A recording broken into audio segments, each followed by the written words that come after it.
Welcome to channel. இன்னைக்கு நம்ம பார்க்க போகிற ரெசிபி பாலக் சப்பாத்தி. கீரை சாப்பிடாத குழந்தைங்க கூட இப்படி செஞ்சு கொடுத்தீங்கன்னா விரும்பி சாப்பிடுவாங்க.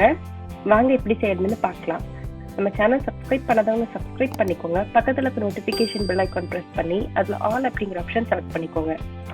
ஃபஸ்ட்டு கொஞ்சமாக தண்ணியை கொதிக்க வச்சுக்கலாம். இதில் 2 பச்சை மிளகாய், 1 கையளவுக்கு பாலக்கீரையை சேர்த்திக்கலாம். இதை ஒரு 2 நிமிஷம் தண்ணியில் கொதிக்க விட்டுக்கோங்க. ரொம்ப வேக விட்டுறாதீங்க, போதும். இப்போ நம்ம எடுத்துடலாம். இதை ஒரு மிக்ஸி ஜாரில் போட்டுக்கலாம்.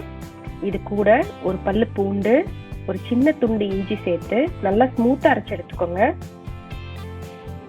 நான் இன்னைக்கு 2 கப் அளவுக்கு கோதுமை மாவு எடுத்திருக்கேன். 1 டீஸ்பூன் உப்பு.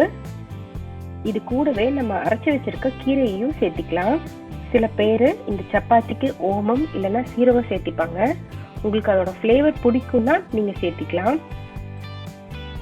தண்ணி தேவைப்பட்டுச்சுன்னா மிக்சியில் இருக்க கீரையவே லைட்டாக அலாசிட்டு அந்த தண்ணியவே யூஸ் பண்ணிக்கோங்க. பாலக்கீரை வார ஒரு முறை கண்டிப்பாக குழந்தைங்களுக்கு கொடுங்க, ரொம்ப உடம்புக்கு நல்லது. 1 டீஸ்பூன் எண்ணெய் ஊற்றிட்டு லைட்டாக பிசைஞ்சு விட்டுக்கோங்க. இது மாவு ட்ரையே ஆக விடாது.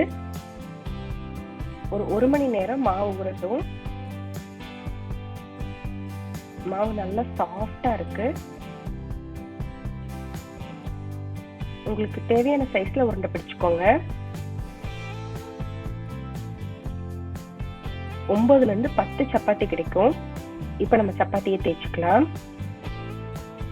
ரொம்ப திக்கா தேய்க்காதீங்க, மெலிசா தேய்ச்சிக்கோங்க, அப்பதான் சாப்பிட்றதுக்கு நல்லா இருக்கும்.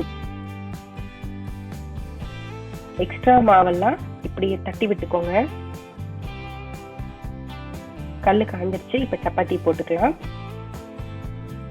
1 டீஸ்பூன் நெய் இல்லைன்னா எண்ணெய் ஊற்றிக்கோங்க. சப்பாத்தி பார்க்கறதுக்கு கலர்ஃபுல்லா இருக்கு, அதனால குழந்தைங்க விரும்பி சாப்பிடுவாங்க. வெந்துருச்சு. இப்ப எடுத்துடலாம். சப்பாத்தி சூப்பரா நல்லா சாஃப்டா இருக்கு, ரொம்ப டேஸ்டா இருக்குங்க. உங்களுக்கு பிடிச்ச சைட் டிஷ்ஷோட சூடா சர்வ் பண்ணுங்க. இந்த ரெசிபியை கண்டிப்பா ட்ரை பண்ணி பாருங்க. நன்றி.